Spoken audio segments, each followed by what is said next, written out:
We just went through the installation guide for this Longshot priming system. If you have not watched that, do check out the link provided. This is the large unit that pulls up to 20 kilos. And it runs off minimally off a 4S LiPo battery up to a 6S. If you want to run off a 6S, I would recommend you having an external harness and having the batteries elsewhere, because it's a large battery and it needs to be respected. Before you power up, there are a few things you have to take note. One is that this unit has to be securely fastened to the Longshot itself. How to install it? This is already explained in the earlier video, so do check that out. You want this to not have any free play and to be firm. Secondly is you want these end stops to be properly adjusted. Currently there's no bolt sled or spring inside, so I can manually push this backwards right now. These two end stops are adjustable. When this moves, it will activate the relevant micro switches. What these micro switches do is it tells the system to cue power to the motor. For example, when you power up the unit, it will naturally, by its default state, push this forwards. But since this is activated, this micro switch is depressed, there is no power sent to the motor.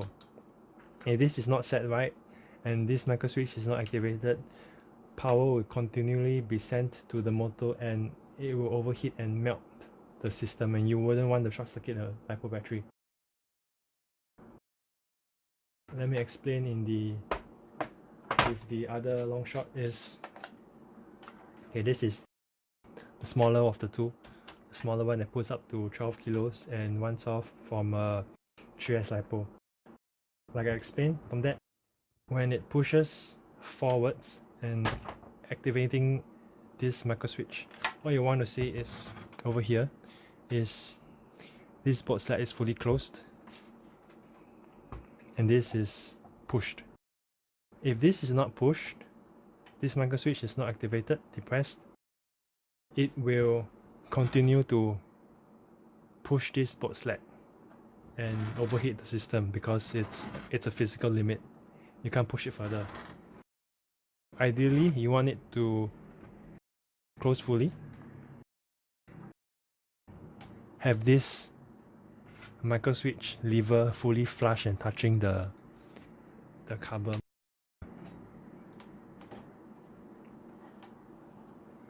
Micro switch lever, cover fully flushed, and this is fully forwards. Okay, for the other end stop, you have to prime it. Prime the system first. You have to prime it manually.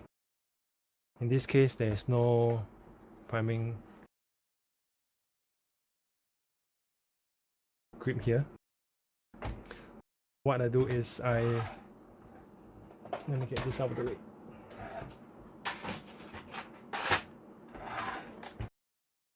What I would do is put this on the table or on the floor and manually with my two hands push it downwards. Currently it's only at 12 kilos, so I can do it easily. Primed.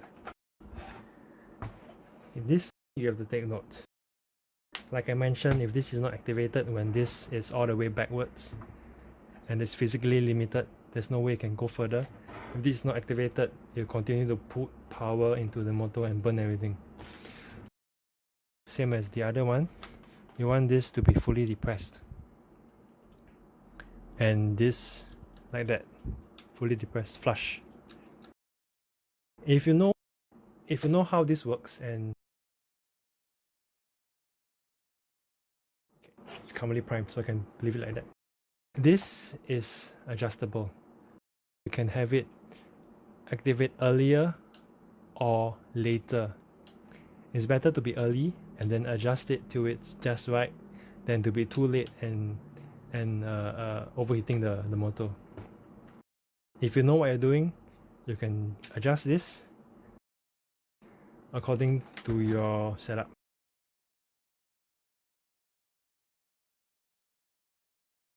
Yep, that's about it. Let me activate this. This runs off a 3S LiPo battery. Take out the battery cover, battery door. This is 3mm of acrylic, and this isn't glued. This is friction fitted like that.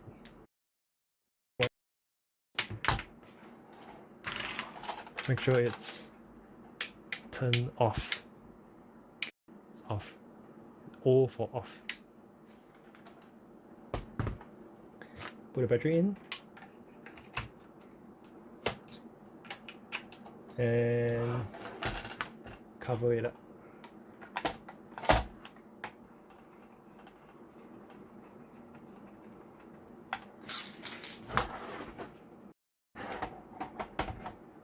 Before you connect, off.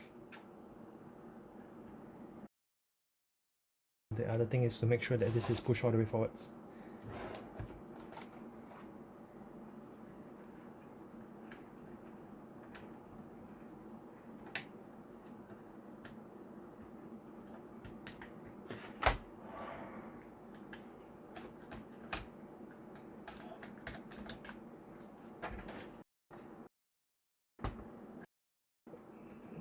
With this end stop set correctly,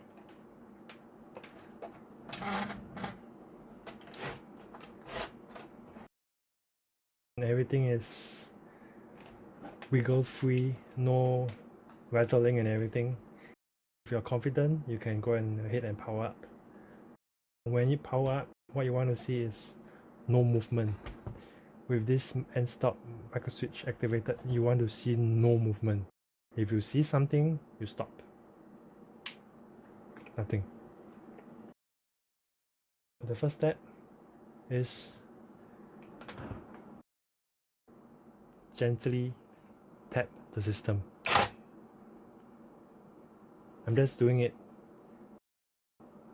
for those who do not know how the system works, just to gently tap first. What you want to see is how this operates is when you press this button, it pulls it backwards.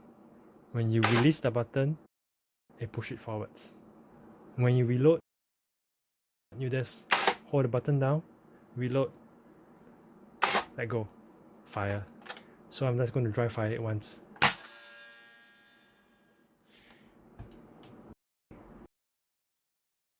You want to make sure when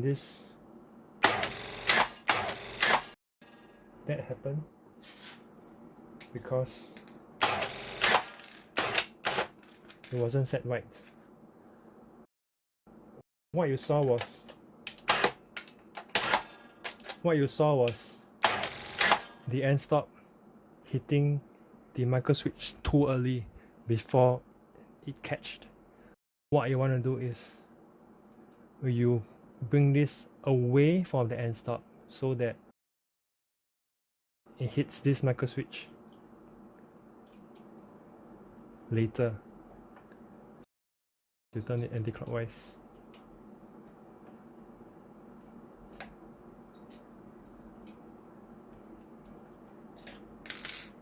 Just a quarter turn or slightly more. See, now it activates properly. Just nice. You don't want to do too much because this has to be activated. So right now it's about there. Now just turn it off and then we're just going to release it. See?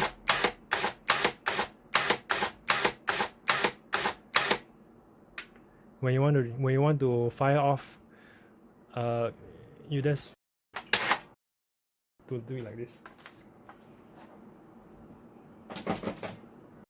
And now I'm just going to demonstrate the larger one also. This one, like I mentioned, everything is set up properly already. So I'm just going to power on this. I'm currently using two 2S LiPo batteries, 1000 mAh.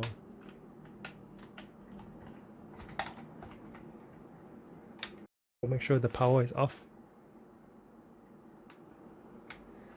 What you want to see is nothing. Power on, nothing.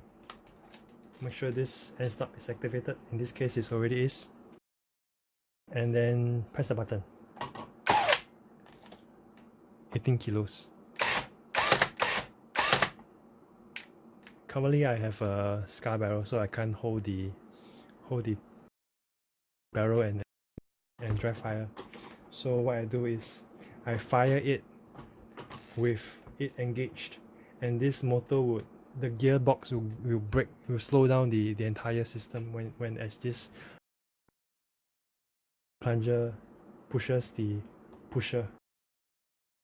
I pull it backwards fully, turn it off so it doesn't tell the system to push it forwards. So what I do is just dry fire, and the gearbox will slow down the entire breach. There. That's all that needs to be taken note of.